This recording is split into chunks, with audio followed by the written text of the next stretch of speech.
Merci beaucoup, Son Excellence, Madame Schröderis Fox, vice-présidente du Conseil, Monsieur le commissaire aux droits humains, Monsieur Turk et distingués délégués, chers panélistes.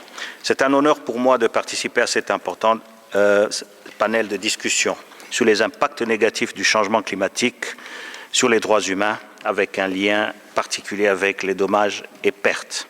J'axerai mon intervention spécifiquement sur les travailleurs et leur droit à un environnement sain dans le monde du travail et plus largement le droit à une transition juste à l'intersection de l'urgence climatique, les droits humains et le droit du travail. Les travailleurs et leurs syndicats sont bien conscients des dangers croissants que représente la crise climatique. Le changement climatique a déjà entraîné des pertes d'emplois, une augmentation des décès, d'accidents de travail et des maladies professionnelles.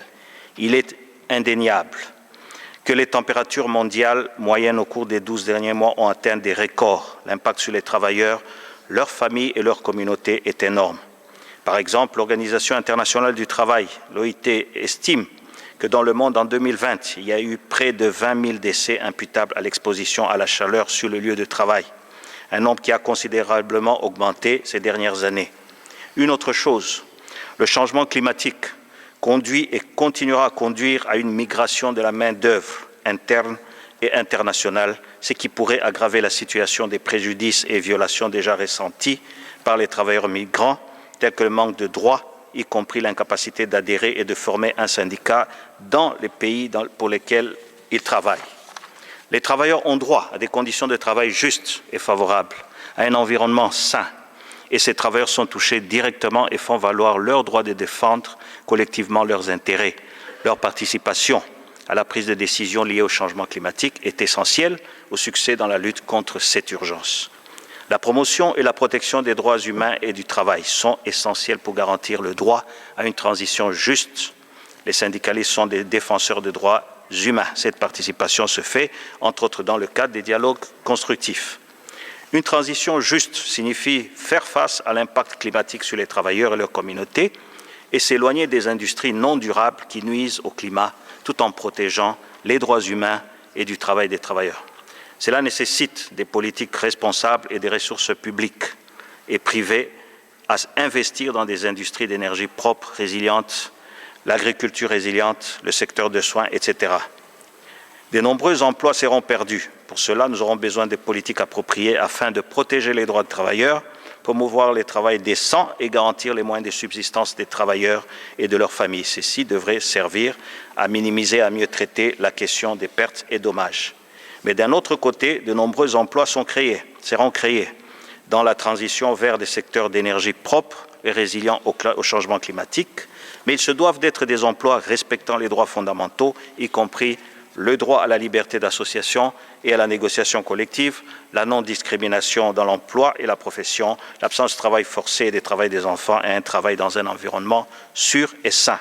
En tant que syndicat, nous constatons que trop de bons emplois sont remplacés par des mauvais emplois, des emplois à faible salaire et conditions de travail inacceptables. C'est pourquoi nous avons besoin d'une transition juste, fondée sur le droit du travail et créant un travail décent. Les impacts liés au climat affectent de manière disproportionnée les femmes et les autres groupes marginalisés, étendant leur impact et risques connus supportés de manière disproportionnée par les populations les plus pauvres. Et leurs préoccupations spécifiques ainsi que les solutions proposées doivent être figurées en bonne place dans toutes les politiques d'atténuation et d'adaptation mises en place, mais aussi de considérer les préjudices causés qui entraîneront des pertes et dommages dont on parle tant. Nous espérons une transition juste avec en son cœur le climat, la justice, l'égalité et l'équité. Il est également important de souligner que les droits humains et droits de travail liés au changement climatique sont des obligations des États. Les États ont l'obligation de respecter, de protéger et de faire respecter les droits fondamentaux du travail et des droits humains. Ces obligations s'étendent jusqu'à la sphère privée, en incluant une obligation d'empêcher des tiers, tels que les employeurs, de violer leurs droits. Cette responsabilité légale des employeurs va au-delà du lieu de travail et inclut toutes les personnes dans le monde du travail qu'elle contrôle. En conséquence, Ces obligations exigent les États membres qu'ils élaborent un cadre normatif qui traite du changement climatique et son impact dans le monde du travail pour garantir un environnement sûr, sain et hygiénique, un monde du travail qui ne soit affecté par les effets du changement climatique. Les travailleurs et leurs organisations ont besoin d'avoir la pleine capacité d'exercer leurs droits et à la liberté d'association, à la négociation collective, au dialogue social et de droit de grève sur les questions de changement climatique et de transition juste. Tant que cela fera défaut, il sera impossible de réaliser, de respecter ou de faire respecter le droit à un environnement sain, à des conditions de travail justes, équitables et satisfaisantes ou à une transition juste. En conclusion, Madame la Présidente, les gouvernements sont liés par leurs obligations en matière de droits humains.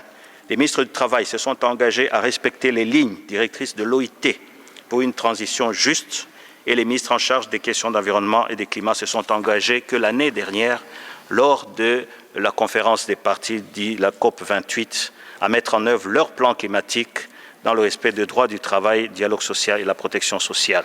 Ces promesses ne doivent pas être vaines alors que de plus en plus de personnes meurent à cause des effets dévastateurs du climat. À notre avis, tout ceci permettrait aussi de pouvoir minimiser les pertes et dommages et de se répercuter positivement sur les investissements à opérer. Je vous remercie, Madame la Vice-présidente.